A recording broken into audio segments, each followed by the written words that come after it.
Pemirsa, santer dikabarkan terkait timnas Israel yang mendapatkan penolakan untuk bertanding dalam ajang Piala Dunia U20.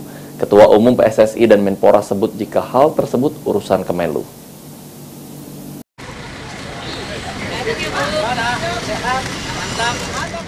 Santer dikabarkan terkait timnas Israel yang mendapatkan penolakan untuk bertanding dalam ajang Piala Dunia U20 yang berlangsung di Indonesia.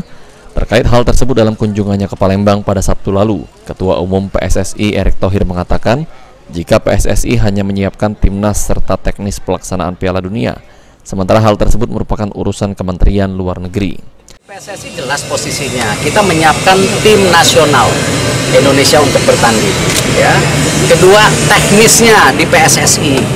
Tentu urusan politik luar negeri ada di tangan pemerintah, khususnya Kemenlu gitu. Mungkin Bapak menambah. Senada Menteri Pemuda dan Olahraga Zainuddin Amali menyebutkan jika hal tersebut dikembalikan ke pemerintah, pemerintah sendiri memiliki bagian tugas masing-masing seperti urusan luar negeri merupakan tugas Kementerian Luar Negeri. Oleh sebab itu terkait masalah ini akan diserahkan ke Kementerian Luar Negeri dan FIFA.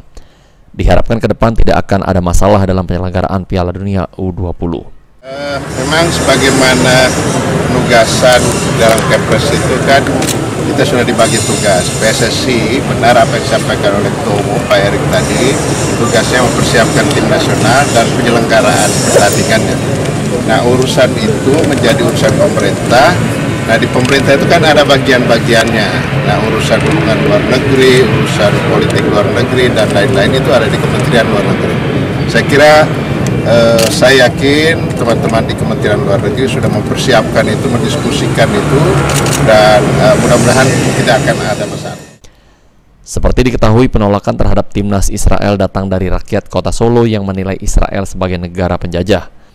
Sementara konstitusi Indonesia sebagaimana tertuang dalam Undang-Undang Dasar 1945 melakukan perlawanan bagi penjajah. Sandi Pratama, PAL TV.